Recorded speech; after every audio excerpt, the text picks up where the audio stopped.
बिस्मिल्लाहिर्रहमानिर्रहीम। अस्सलाम वालेकुम। क्या हाल है मेरी प्यारी बहनों, कैसी हो?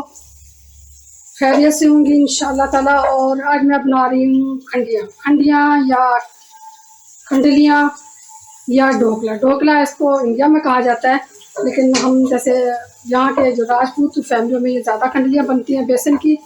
और यहाँ मैंने जल्दी जल्दी में क्योंकि इसका लंबा हुआ है प्रोसीजर है, तो ये मैंने आधा किलो बेसन ले लिया है और उसमें 1 किलो पानी मैंने शामिल कर लिया है। इतना मैंने इसको पतला किया है। इसके अंदर मैं मसाले शामिल करूँगी, वो मैं दिखाती हूँ।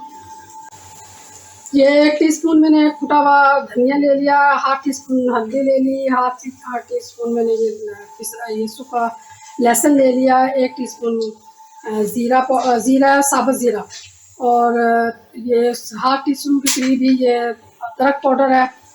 और मैंने ये खुश्क नहीं है, आप ताज़ा भी डाल सकते हैं, लेकिन मुझे खुश्क है, इसका थोड़ा सा फ्लेवर ज़्यादा अच्छा होता है। और 1-1.5 चुटकी इसकी है अजवाइन की। ये इसलिए डालती हूँ जिनको बेसन से कोई मसला हो वो भी सही है, इसका खुशबू भी अच्छी होती है और जायका भी आता है। और 1 टीस्पून इसमें नमक है और 1.5 टीस्पून इसके अंदर पिसी हुई लाल मिर्च है। ये सारा मैं इस बेसन में शामिल करूँगी। और यहाँ ये 1 प्याज मैंने 1.5 प्याज ले लिया था। कुछ मैंने थोड़ा सा इसमें 1 चम्मच ऑयल का डाला और थोड़ा सा प्याज डाला और कुछ कड़ी पत्ते डाले। ये मैंने थोड़ा सा फ्राई कर लिया और बाकी मैं इसके अंदर बेसन में शामिल करूँगी इसको। 1 हरी मिर्च है, 1 से 1.5 और प्याज है। ये थोड़ा सा हरा धनिया भी शामिल करूँगी।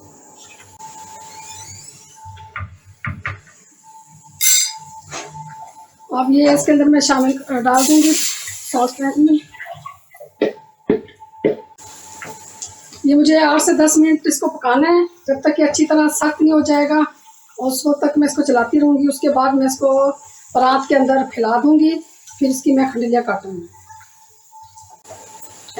इस वक्त आप ये देख सकते हैं इसकी ये 10 मिनट से मुसलसल इसके अंदर चमचा हिला रही हूँ, और चमचा इसके छोड़ना नहीं होता, हिलाना होता है बार बार साथ। तो ये इस तरह की इसकी कंडीशन हो जाएगी। और एक दफ़ा मेरे तरीके से आप बना के देखें।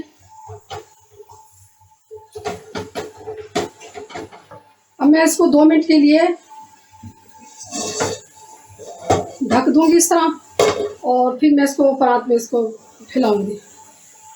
इतना मैं दूसरा मसाला आपको दिखाती हूँ कि वो मैंने किस तरह तैयार करना है।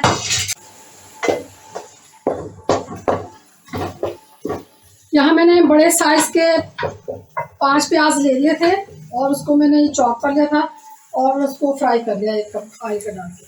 और यहाँ मेरे पास ये 3 टमाटर है, ये मैं इसके अंदर शामिल करूँगी। टमाटरों को मैंने छील के ग्रेट कर दिया है।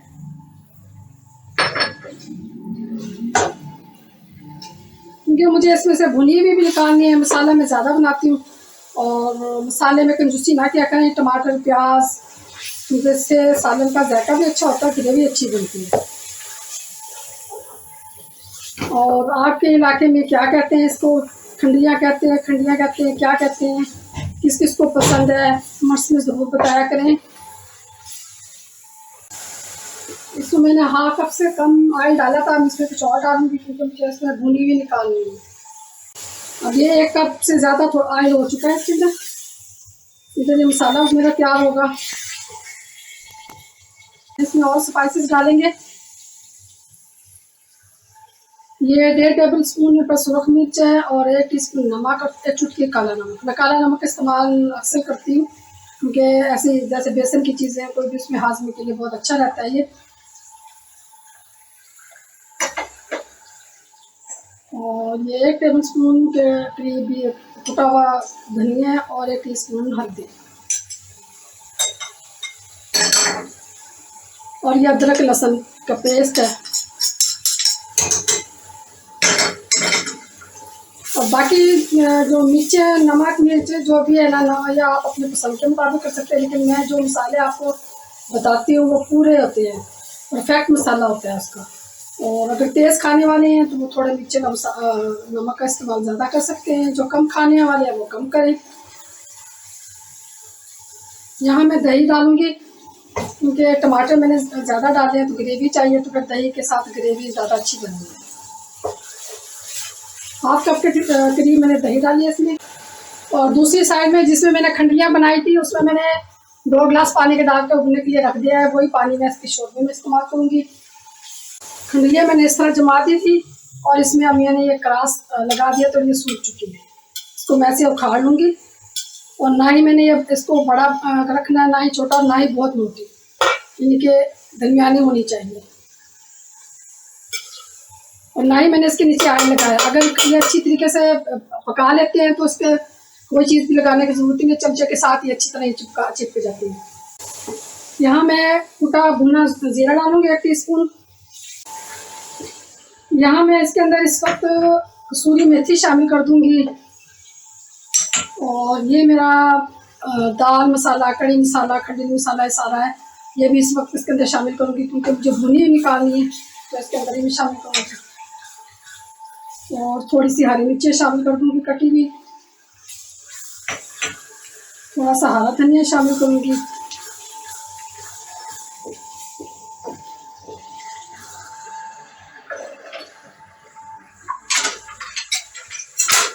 इस वक्त इसके अंदर से मैं आधी से ज़्यादा आधी ग्रेवी निकाल दूँगी।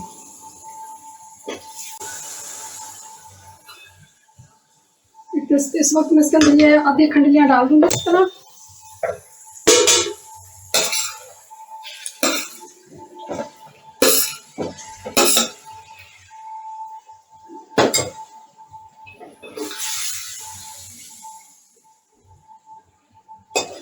इस तरह इसको थोड़ा सा मसाले में मैं ऊपर नीचे कर दूँगी, मसाला इसमें लगा दूँगी।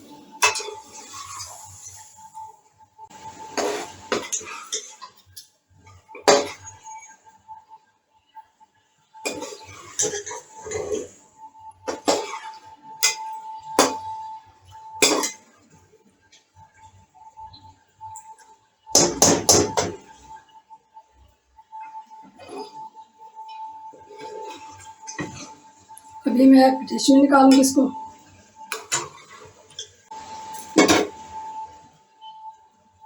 ये भुनी निकालनी है। बाकी जो मैंने इसका ये बर्तन था जिसमें मेरे खंडेले में तो उसमें पानी गर्म कर लिया था, पका लिया था।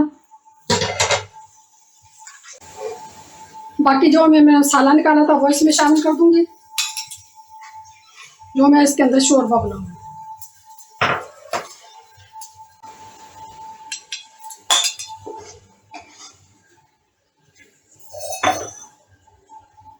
ये मैंने शोरबे वाली बनानी है, मेरी ग्रेवी तैयार हो चुकी है। इसमें बाकी जो खंडली है मैं इसके अंदर शामिल कर दूंगी। इसमें भी थोड़ा सा ये हरा धनिया, हरी मिर्चें शामिल कर दूंगी।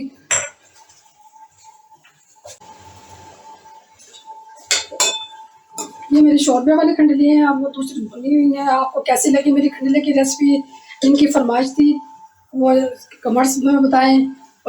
पसंद आए तो आप लाइक करें, शेयर करें, सब्सक्राइब करें।